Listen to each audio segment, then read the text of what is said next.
Et pendant ce mercato, il s'est passé tellement de dingueries que je sais même pas par quoi commencer. Aujourd'hui, on va essayer de réagir un peu au plus gros transfert des joueurs africains qu'on a pu voir durant ce mercato. Franchement, il y a eu des choses de fou furieux. Encore une fois, pour un mercato d'hiver, franchement, c'était vraiment impressionnant jusqu'à la dernière minute. Donc clairement, aujourd'hui, on va s'intéresser un petit peu. Je vais un peu réagir, on va dire, aux derniers transferts, aux transferts improbables qu'on a pu voir durant ce mercato concernant les joueurs africains. Donc si ça vous intéresse, n'hésitez pas à vous abonner et à liker. Et sans plus tarder, je vous dis à tous, comme d'habitude, bonne vidéo à tous. Donc voilà, on va commencer avec le premier, donc c'est le plus récent, ça s'est passé hier juste. Amin Gouiri a signé à l'Olympique de Marseille, le buteur, le numéro 9 de l'Algérie, algérien, a signé à l'Olympique de Marseille. Il a passé sa visite médicale, tout a été officialisé. Donc clairement c'est une masterclass encore une fois. Le dernier jour, il a signé à l'OM. C'était même pas prévu, le buteur de l'Algérie qui jouait au Stade Rennais, qui est passé par le l'OGC Nice, qui est passé par l'Olympique Lyonnais, qui signe à Marseille.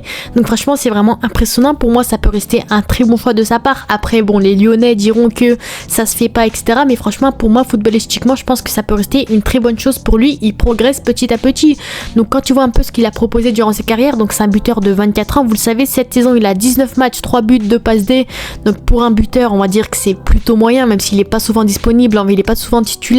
Seulement 58% de titularisation cette saison, c'est un peu compliqué. Donc franchement pour moi, pour Amin Gouiri, ça peut rester un très bon choix.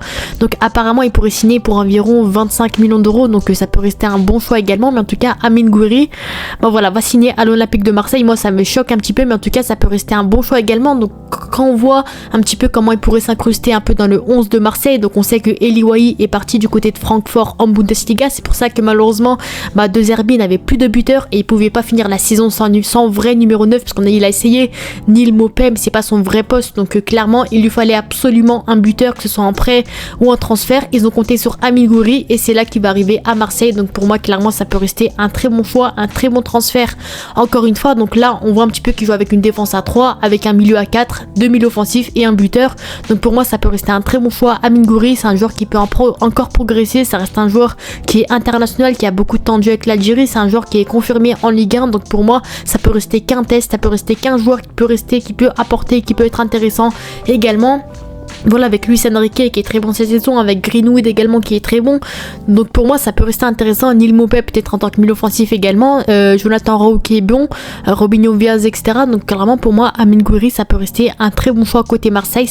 Franchement personne n'avait imaginé ce scénario comme quoi Amin Gouiri pourrait quitter Rennes cet hiver pour signer à Marseille. Personne n'avait imaginé ça et là il signe à Marseille. Donc clairement pour moi Gouiri, je lui souhaite que le courage, que le meilleur si possible à Marseille, Inch'Allah, et qu'il devienne l'un des meilleurs buteurs de Ligue 1, pourquoi pas. Mais en tout cas Amin Gouiri à Marseille, pour moi je confirme à 100%. On passe maintenant au deuxième joueur qui est bien sûr Omar Marmoush, qui a signé à Manchester City cet hiver. Donc là pour moi c'est vraiment la plus grosse surprise qu'on a pu voir durant ce mercato. Durant les dernières années on sait que les Égyptiens, il n'y avait que Salah qui avait vraiment performé au très haut niveau, etc.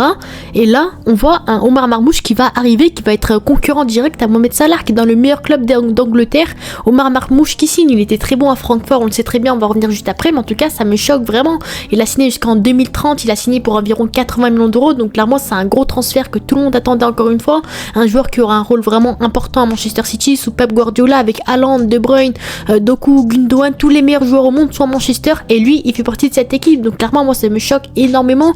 Franchement ça fait vraiment plaisir de voir des choses comme ça, des grands joueurs africains comme ça qui sont reconnus à leur juste valeur, parce qu'on sait que les joueurs égyptiens ils ont pas l'habitude de jouer dans des grands clubs. À part Mohamed Salah, on voit que la plupart ils jouent peut-être à El Ahly en Égypte, dans le championnat égyptien, ou bien au pire des cas au FC Nantes comme Mostafa Mohamed. Mais la plupart du temps voilà, c'est très rare qu'il y ait des joueurs comme Mohamed Salah qui signent dans des grands clubs. Et là t'as Omar Marmoush, donc moi ça me fait énormément plaisir encore une fois. Donc quand tu vois un peu ses stats et qui il a 25 ans, c'est un joueur qui a tout explosé cette saison justement avec Francfort où il était à 27 matchs et 20 buts pour 14 passes D. Donc clairement c'était vraiment un joueur qui était au-dessus de la moyenne en Bundesliga. C'est un joueur qui était excellent, qui marquait à tous les matchs. Donc clairement ça me fait vraiment plaisir. Pour moi c'est vraiment mérité, un club qui le mérite à sa juste valeur. Et pour moi j'ai vraiment hâte de voir ce qu'il pourrait proposer aux côtés de Haaland à Manchester, avec Doku, avec Savinho, avec De Bruyne, etc. Donc quand tu vois un peu son adaptation, donc on a vu qu'il a été placé en tant que deuxième buteur, voire ailier gauche avec Manchester City contre Chelsea. Il avait même marqué un but malheureusement qui était en hors-jeu. jeu. Mais mis à part ça, on voit que Marmoush vraiment veut se donner à 100% sous Manchester. On sait que malheureusement Manchester en ce moment ils sont en très grande difficulté, ils perdent leur match, Pep Guardiola n'a pas de joueurs, c'est compliqué, ils sont tous blessés, etc. Mais en tout cas je pense que Marmoush peut très bien s'adapter. À mon avis il aura un rôle à peu près similaire que Julián Alvarez la saison dernière, en tant que super sub, en tant que remplaçant, en tant que joueur qui aura du temps de jeu pour faire souffler Haaland. Et pour moi clairement Marmoush ça peut rester vraiment un très bon choix côté Manchester encore une fois. On passe maintenant au joueur suivant et bien sûr Seko Fofana a signé au Stade Rennais cet hiver également pour à peu près 20 millions d'euros. Le milieu de terrain ivoirien qui a notamment gagné la dernière CAN, qui était vraiment très bon, a signé et revenu en Ligue 1. On sait qu'il avait joué RC Lens, il avait marqué l'histoire, etc. Ensuite il était parti à El Nasser où là on a vu que c'était un peu compliqué, le niveau de jeu était différent, on a vu que c'était vraiment très mauvais. Et ensuite il est revenu en Ligue 1 parce qu'au vu de ce qu'il a montré à la CAN il était vraiment très bon. Donc pour moi ça fait vraiment plaisir encore une fois. Seko Fofana, un joueur, le milieu de terrain, l'un des meilleurs milieux de terrain de Côte d'Ivoire à l'heure actuelle, qui revient au haut niveau à sa juste valeur. Donc quand tu vois un petit peu, voilà, c'est un milieu de terrain qui a que 29 ans, qui peut être intéressant, qui est milieu central, milieu défensif, milieu offensif, qui a beaucoup de sélections avec la Côte d'Ivoire, qui voilà, on voit ce début de saison, en Saudi Pro League c'était que 13 matchs, 900 minutes de jeu, donc il n'était pas toujours titulaire indiscutable, c'était pas exceptionnel non plus. Et là il est revenu en Ligue 1, il a déjà fait sa première passe D, donc pour moi ça fait vraiment plaisir sur le fait qu'il revienne à un haut niveau. Encore une fois c'était un joueur qui était vraiment très bon à l'époque avec le RC Lens, ensuite il est parti à El Ettifaq, El Nasser, et là il est revenu justement au Stade Rennais, donc ça fait vraiment plaisir. Et moi voilà, il n'y a rien d'autre à dire que sur le fait que ça fait plaisir de voir un joueur qui était confirmé la saison dernière en Ligue 1 qui revient justement à sa juste valeur. Donc quand tu vois un peu le Stade Rennais, donc on voit que voilà il est déjà titulaire indiscutable dans cette équipe. On voit que le Stade Rennais a vraiment un réel projet. Ils ont Brice Samba, ils l'ont recruté, Seko Fofana ils l'ont recruté, ensuite ils ont recruté d'autres joueurs, donc moi ça fait vraiment plaisir encore une fois. Donc on voit qu'il a vraiment sa place dans cette équipe, donc pour moi ça fait vraiment plaisir et il n'y a rien d'autre à dire sur le fait que ça reste un très bon transfert encore une fois. Ensuite on a Emmanuel Agbadou également qui a signé au Wolverhampton. Donc lui je trouve qu'on n'en parle pas assez et pourtant ça reste vraiment un très gros transfert, un très bon coup de la part de Wolverhampton. Et Agbadou qui a été récemment appelé pour la première fois avec la Côte d'Ivoire, qui était vraiment très bon. Donc moi ça fait vraiment plaisir sur le fait que voilà, Agbadou, un joueur comme ça qui est évalué à sa juste valeur, qui était capitaine au Stade de Reims en Ligue 1, qui était vraiment l'un des meilleurs défenseurs de Ligue 1, qui signe en première ligue et dans un très bon club. Donc pour moi Agbadou, je suis très contente. Donc il a signé pour environ 20 millions d'euros. C'était un défenseur qui était confirmé de 27 ans, qui a été appelé, voilà, il a été rappelé encore une fois en 2024 au vu de ses bonnes performances au Stade de Reims. C'est un très bon défenseur encore une fois qui est confirmé. Donc en première ligue il est titulaire indiscutable, enfin quasiment titulaire indiscutable, donc ça fait également très plaisir. Donc quand tu vois un peu le style de jeu de Wolverhampton, il joue dans une défense à 3, Agbadou qui est titulaire indiscutable, donc ça fait vraiment plaisir.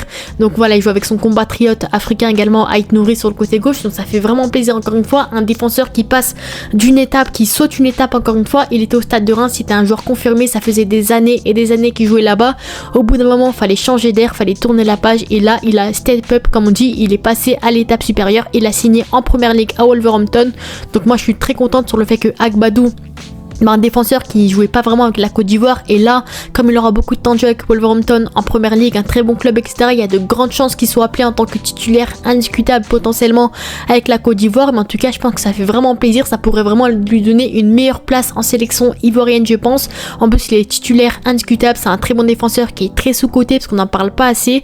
Mais en tout cas Agbadou pour moi c'est un très très bon choix encore une fois. Et on finit avec un dernier transfert, et là vraiment c'est pas vraiment comme les autres transferts parce que pour moi c'est juste, je suis juste déçu, je vais pas vous le cacher, parce qu'on sait que malheureusement au vu de sa carrière, Hakim Ziyech a signé à El Dohaï au Qatar. Donc franchement je suis dégoûtée de sa carrière. Il était destiné à être l'un des meilleurs ailiers marocains. Quand il était à l'Ajax à l'époque il était vraiment exceptionnel, mais depuis qu'il a signé à Chelsea c'était très compliqué. Malgré le fait qu'il faisait de bonnes performances, on voyait que c'était compliqué, il avait pas de temps de jeu, c'était voilà, la situation extra sportive était compliquée. Ensuite il a fini par signer à Galatasaray où voilà, il était pas mauvais, mais on voit qu'il a un peu régressé. Il a fini par signer à El Dohaï cet hiver, donc je suis vraiment dégoûtée de sa carrière. Quand tu voyais son talent, son potentiel qu'il avait à l'Ajax, tu te dis comment il a fait à seulement 31 ans entre guillemets pour en finir là. Donc là on voit qu'à Galatasaray c'était vraiment compliqué, en 11 matchs seulement une passe D, donc on voyait que ça devenait compliqué, qu'il a signé à El Dohaï potentiellement pour l'argent.